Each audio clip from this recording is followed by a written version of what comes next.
End of day one of Carpet Festival of the Year, semi-finals 2022. I've managed to pull Joni Reeves to one side, one of the competitors. Are you doing, Johnny? All right? Yeah. And I'm done. Johnny, first time in the competition for you. Was it what you expected? I'm not going to lie, rather than expected.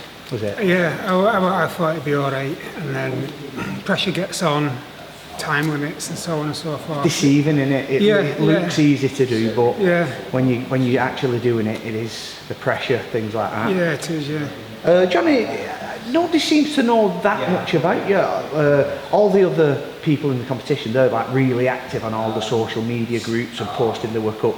Are you on these groups? Yeah, I just stay in the background, and I'm a quiet individual. I'm the sort of bloke that sits in the corner of a pub with a pint and doesn't say much, and no one ever notices. I like to just sit back and watch everybody and take everything see how in. it goes, taking in information, get tips and stuff, try little bits, and I just take it for information really. I don't like getting involved with all arguments that lads get involved in. It's not my game, so I just sit back and watch. That's the downside of the groups, isn't it? Yeah, it is. Yeah. The tickle tackle, as I call it. Yeah. Cock measuring, I call it. Everyone seems to be racing against the clock, and like there's a time limit put in place. It's not too long, it's not too short. What was that like? I'd say that was the hardest bit. Yeah. Saying before, I'm fortunate enough that I can generally take as long as I want, and racing. I'm not used to racing against the clock, and definitely that's the hardest bit. And that puts that more pressure on as well, I suppose. If it weren't for that, I'd have spent a couple more hours tinkering a bit, playing about bits and so on and so forth. But I'd say time limit's definitely the hardest bit. What was the materials like for you to work with? They were alright. They were a Cormar anyway. Nice wool twist, nice to work with, warm enough. Cormar get a lot of grief online, but I do a lot of it. I quite like it. I had a look at it yesterday. It looked nice and soft to work with. Joins, sometimes you've got to bring joins in a little bit because the end up roll has a bit of a weave in it, but didn't have any of them issues, so quite happy. What made you want to enter the competition? I wanted to have a bash and I fancied a free t-shirt, if I'm honest. Everyone, every fitter I've ever met thinks it best in the world, and I just wanted to have a go and just see, am I alright?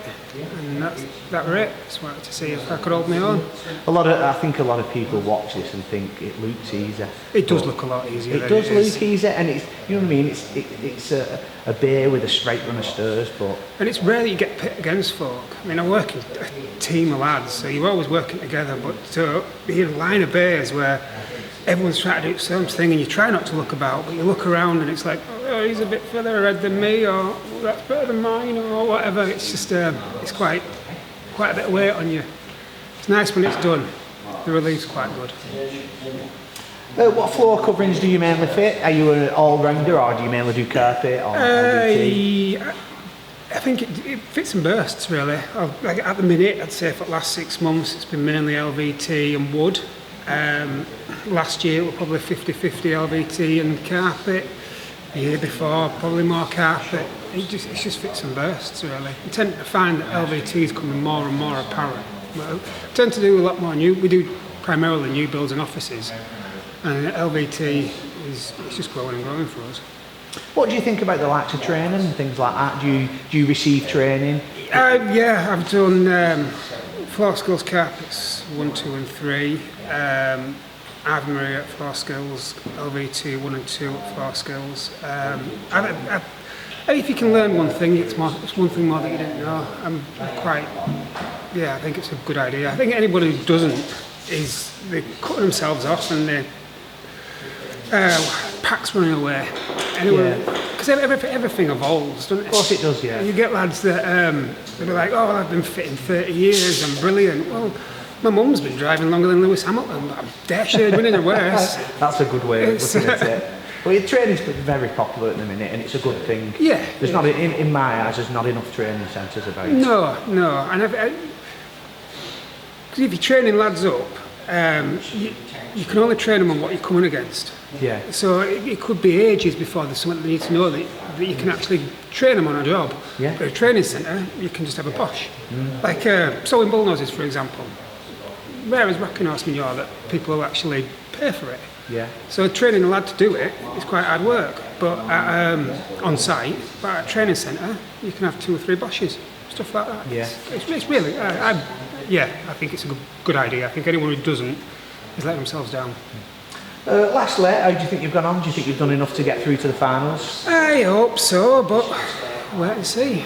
It's a really good bunch of lads in Yeah. the semis. So, Yeah, competitions aren't they? Yeah, quality lads is good. So I think everybody's got an equal chance though, because everyone who we know and like we've seen you're all really like top of your tree installers. well, we'll see. I hope so. It'd be nice. I'd like to be arrogant, but it's what it is. Well, I don't see why not. But anyway, good luck with it. Cheers. Cheers.